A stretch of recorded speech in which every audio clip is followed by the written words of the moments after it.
सत्संग जी प्यार से कहना। धन निरंकार जी। सत्संग जी, आशा करती हूँ कि सतगुरु माता जी की रहमतों से आप सभी खुश और स्वस्थ होंगे। आज एक प्रेरणादायक और दिल छू लेने वाली साखी के साथ हाजिर हूँ, तो आइए आज की साखी सुने। सत्संग जी, बेटा अब खुद कमाने वाला हो गया था, इसीलिए बात बात पर अपनी माँ से झगड़ पड़ता। ये वही माँ थी जो बेटे के लिए अपने पति से भी लड़ जाती, मगर अब बेटा बड़ा हो चुका था, कमाने लगा था। पिता के कई बार समझाने पर भी बेटा इग्नोर कर देता और यही कहता, पापा यही तो उम्र है शौक पूरा करने का, खाने पहनने का। जब आपकी तरह मुंह में दांत और पेट में आंत ही नहीं रहेगी तो मैं क्या करूँगा, क्या शौक अपने पूरे करूँगा। बहू नेहा भी भरे पूरे परिवार से आई थी, इसीलिए बेटे की गृहस्थी में नेहा रम गई थी। बेटे की नौकरी अच्छी थी तो फ्रेंड सर्किल भी उसी हिसाब से मॉडर्न थी। सत्संग जी, रमेश अपनी पत्नी नेहा को अक्सर पुराने स्टाइल के कपड़े छोड़कर मॉडर्न बनने को कहता, मगर नेहा मना कर देती। वो कहती, कमाल करती हो, मुझे बदलने की कोशिश नहीं करो, मैं जैसी हूँ वैसी ठीक हूँ। तब रमेश अपनी पत्नी नेहा से कहता, आजकल सारा जमाना ऐसा करता है, मैं क्या कुछ नया कह रहा हूँ, तुम्हारे सुख के लिए सब कर रहा हूँ और तुम हो कि उन्हीं पुराने विचारों में अटकी हो। क्वालिटी लाइफ क्या होती है तुम्हें मालूम ही नहीं। तब नेहा कहती, क्वालिटी लाइफ क्या होती है ये मुझे जानना भी नहीं है, क्योंकि लाइफ की क्वालिटी क्या हो मैं इस बात में विश्वास रखती हूँ। सत्संग जी, अचानक रमेश के पापा आईसीयू में एडमिट हो गए। हार्ट अटैक आया था। डॉक्टरों ने पर्चा पकड़ाया, 3 लाख और जमा करने थे। 1.5 लाख का बिल तो पहले ही भर दिया था, मगर अब ये 3 लाख भारी लग रहे थे। रमेश बाहर बैठा हुआ सोच रहा था कि अब क्या करे। उसने कई दोस्तों को फोन लगाया कि उसे मदद की जरूरत है, मगर किसी ने किसी ने कुछ बहाना कर दिया। आंखों में आंसू थे और वो बहुत ही उदास था। तभी नेहा खाने का टिफिन लेकर आई और बोली, अपना ख्याल रखना भी जरूरी है, ऐसे उदास होने से क्या होगा, हिम्मत से काम लो, पापा जी को कुछ नहीं होगा, आप चिंता नहीं करो, कुछ खा लो, फिर पैसों का इंतजाम भी करना है। मैं यहाँ पापा जी के पास रुकती हूँ, आप खाना खा के पैसों का इंतजाम कीजिए। रमेश के आंखों से टप टप आंसू झड़ने लगे। तब नेहा फिर बोली, कहा ना आप चिंता मत कीजिए, जिन दोस्तों के साथ आप मॉडर्न पार्टियां करते हैं आप उनको फोन कीजिए, देखिए तो सही कौन कौन आपकी मदद करता है, कौन कौन आपके काम आता है।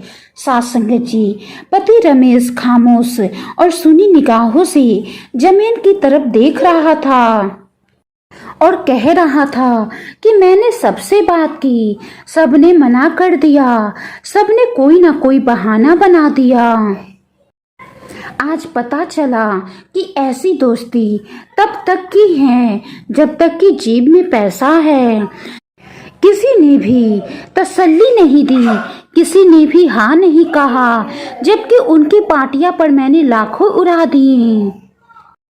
नेहा बोली, इसी दिन के लिए बचाने के लिए तो माँ बाबा आपको कहते थे, आपको डांटते थे, लेकिन आप माँ पर ही गुस्सा हो जाते थे, पापा पर ही गुस्सा हो जाते थे, पापा की बातों को इग्नोर कर देते हैं और आप हमेशा माँ पापा से यही कहते हैं, यही तो उम्र है शौक की, खाने पहनने की।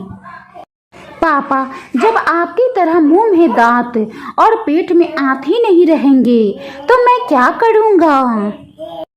खैर कोई बात नहीं, देर आए सबेर आए, अब आप समझ गए होंगे। दिखावटी रिश्ते जब पैसा हो तभी काम आते हैं, पैसा ना होने पर दिखावटी रिश्ते भी अपना रंग दिखाते हैं। आप चिंता ना करो, हो जाएगा सब ठीक। कितना जमा कराना है। तब रमेश ने अपनी पत्नी नेहा से कहा, अभी तो सैलरी मिलने में भी बहुत समय है, आखिर चिंता कैसे ना करूं। सासंग जी, तब नेहा बोली, तुम्हारी ख्वाहिशों को मैंने संभाल रखा है। रमेश ने पूछा, क्या मतलब, क्या कहना चाहती हो। तब नेहा ने कहा, तुम जो नई नई तरह के कपड़ों और दूसरी चीज़ों के लिए मुझे पैसे जो देते थे वो सब मैंने संभाल रखे हैं। माँ जी ने फ़ोन पर बताया था 3 लाख जमा करने हैं, मेरे पास 2 लाख जमा थे, बाकी मैंने अपने भैया से मंगवा लिया है।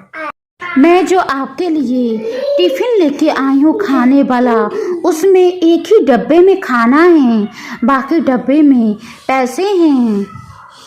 नेहा ने थैला टिफ़िन सहित अपने पति रमेश के हाथों में थमा दिया।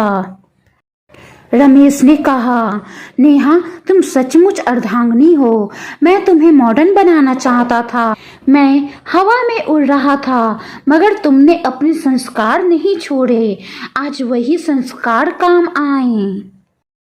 सास संगत जी, ये सब सामने बैठी सासू माँ देख रही थी और उनकी आंखों में आंसू भी थे।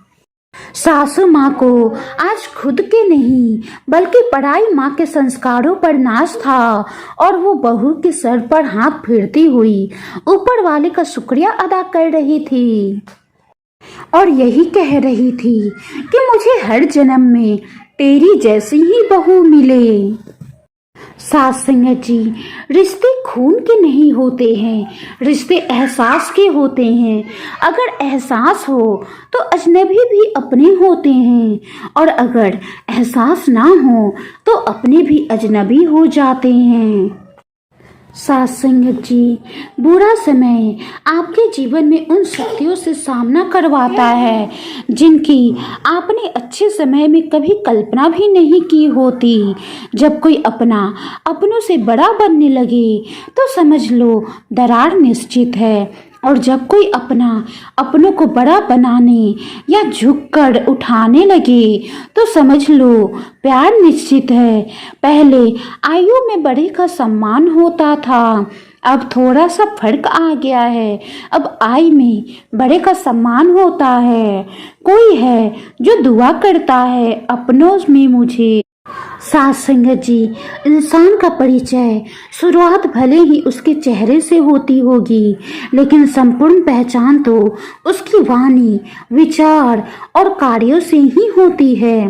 अपमान सहकर अलग होना, रिश्तों को तोड़ देना, ये काम तो कोई भी कर सकता है, लेकिन अपमान सहकर भी रिश्तों का दामन थामे रहना, उसके लिए बहुत बड़ा दिल चाहिए जो हर किसी के पास नहीं होता। और अगर किसी के पास भी होता है तो वो अपने रिश्ते निभाने की कला से स्वर्ग का नजारा इस धरती पर ही देख लेता है। सास संगत जी, वाणी में कोई गलती हो गई हो तो बख्श लेना जी। साखी अच्छी लगी हो तो साखी को लाइक करें, शेयर करें। सास संगत जी, प्यार नाल कहना, धन निरंकार जी।